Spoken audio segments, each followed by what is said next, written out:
Hello everyone, good morning, আসসালামু আলাইকুম। আমি ইয়াসমিন আছি তোমাদের সাথে।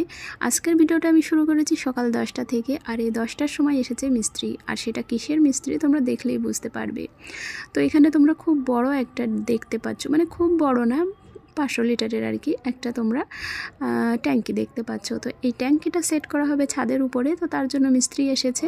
তো আমি একটু ভিডিও শ্যুট করছি এই ফাঁকে আর কি। আর তার আগে আমি কিন্তু কোনো ভিডিও শ্যুট করিনি, কারণ আজকের ওয়েদারটা তেমন একটা ভালো ছিল না, ভীষণ শীত পড়ছে। আর এই শীতে ক্যামেরা করতে ভালো লাগে না, মানে কোনো কাজেই মন বসে না। তো তার জন্য আমি আর কি ক্যামেরা করিনি। তো এই ট্যাঙ্কিটাতে ওনাদের প্রয়োজনীয় কী কী ছোটো ছোটো কাজ রয়েছে সেগুলো করছে। তারপরে ট্যাঙ্কিটাকে উপরে তোলা হবে, উপরে সেট করলে যাই হোক মোটামুটি উপরে পানির যে প্রবলেমটা আমাকে ফেস করতে হচ্ছে সেটা আর হবে না, কারণ পানির ব্যবস্থা সব কিছু কিন্তু নিচেই আছে, আর আমরা দোতলার উপরে থাকি, তো উপরে পানির ব্যবস্থা নেই। তার জন্যই কিন্তু এই ট্যাঙ্কিটা বসানো হচ্ছে।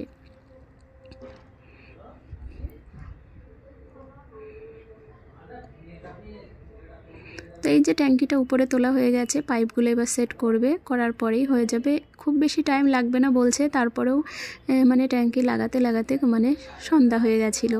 তারপরে আজকে আমার একটু আবার বাইরে যাওয়ার আছে, কারণ আলিশান শ্রেণীর স্কুলে যে ভর্তির ব্যাপারটা নিয়ে কথা হচ্ছে, ওখানে ভীষণ টাইম লাগছে। তো আজকে আবার আমার ওখানে যেতে বলেছে, একটা সিগনেচারের ব্যাপার আছে, তো ওখানে যাব। আর তোমাদেরকে একটু বনগাঁর মতিগঞ্জ আমি ঘুরে দেখাবো। এই ভিডিওটাতে তোমরা দেখতে পাবে বনগাঁ শহরের মতিগঞ্জে যে একটা ক্লক টাওয়ার আছে সেটা তোমরা দেখতে পাবে। আচ্ছা যাই হোক, এই যে রাত্রেকারের একটুখানি সিন আমি তোমাদেরকে দেখিয়ে দিচ্ছি, জাস্ট একটুখানি ক্লিপ এটাতে আছে। এটা হচ্ছে রাজহাঁসের মাংস দিয়ে আমরা খাচ্ছিলাম নারকেল ভাত। তো খুব মজাদার হয়েছিল রাতের খাবারটা। তো একটুখানি আর কি আমি শ্যুট করেছি, ইয়াসিনের আনন্দটা একটু ক্যাপচার করেছি আর কি। তারপরে এই যে মতিগঞ্জে এখানে আজকে একটা মানে প্রোগ্রাম হচ্ছিল, এখানে বিকলাঙ্গদের হুইল চেয়ার দেওয়া হচ্ছিল, তো তার জন্য একটা সমাবেশ। তো এখানে গাড়ি ঘোড়া চলছিল না, আমি এখান থেকে হেঁটে ক্রস করছিলাম আর কি।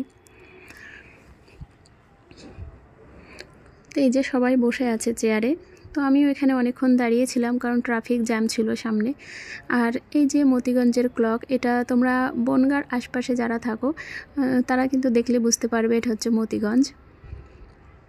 এটার জন্য মতিগঞ্জের লুকটাই কিন্তু চেঞ্জ হয়ে গেছে। আর মতিগঞ্জের ওই পাশে যে ত্রিকোণ পার্কটা রয়েছে না, ওটাও কিন্তু খুব সুন্দর হয়েছে, আগে এতটা সুন্দর ছিল না। তবে ওই যে ত্রিকোণ পার্ক, ওটা কিন্তু আমার চোখের সামনেই তৈরি হতে দেখেছি। তারপরে ত্রিকোণ পার্কের মানে ডান সাইডে আর কি যে হোটেলগুলো রয়েছে, ওগুলোও কিন্তু আগে ছিল না, নতুন করে সব হয়েছে। তো এবার এটাকে আমি ক্রস করছি, করে আমি আমার গন্তব্যস্থলে যাওয়ার জন্য গাড়ি ধরবো। ওই যে সামনে থেকে আমি গাড়িটা পেয়ে যাব, অটোতে উঠবো। বাড়িতে আসার পর দুপুরের খাওয়া দাওয়া করার পর একটু রেস্ট নিয়েছি। তারপরে এই যে ইয়াসিনের আব্বু কিন্তু দরজা লাগানোর কাজে ব্যস্ত ছিল, তো আমি একটুখানি মানে এখন সন্ধ্যা হয়ে গেছে, একটুখানি ভিডিও শ্যুট করছি। আসলে আমি দেখছিলাম, মানে প্রথম থেকে ভিডিওটা কেন করিনি আমি তোমাদেরকে বলি একটা মজার ব্যাপার, যেটা কিন্তু ইয়াসিনের আব্বু জানে না।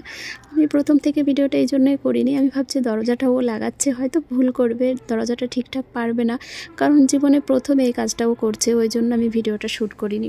তারপরে যখন দেখলাম যে না, পুরো কমপ্লিট করে ফেলেছে, মানে খুব সুন্দর করে লাগাতে পারছে, তারপরে ভাবলাম একটুখানি ভিডিও করি। তো ওই জন্যে আমি আর কি ভিডিওটা করছি। আর দরজাটা কিন্তু খুব সুন্দর করে সেট করেছে ও নিজেই। তবে ও যে এতটা মাল্টি ট্যালেন্ট ওর ভিতরে রয়েছে, এটা কিন্তু আমি আগে জানতাম না। আমি কিন্তু ভীষণ অবাকই হচ্ছিলাম যে দরজাটা এত সুন্দর করে, মানে কোনো ক্ষেত্রে ভুল হলো না, কিছু না, একদম নিখুঁতভাবে দরজাটা যে ও বানিয়েছে একা, আবার নিজে সেট করছে, এটা দেখে আমি কিন্তু অবাক। তোমরা হয়তো অনেকেই ভাবছো যে এতে অবাকের কী আছে, এটা তো সবাই পারে। তবে সবার পারা ক্ষেত্রে এর পারাটা একটু অন্যরকম, কারণ এ তো এইসব কাজের ভিতরে থাকে না। তোমরা সবাই জানো ও ফ্রুট বিজনেস করে, ফলের কাজেই থাকে। তো এই সমস্ত কাজকর্ম ওর কিন্তু জীবনে কখনো করা নেই। তবে ও একটা কথাই বলে যে যদি কোনো কাজ ও দেখে আর ট্রাই করে সে কাজটা করার, তো অবশ্যই ও করে ওঠে, হয়তো একটু সময় লেগে যায় এই আর কি।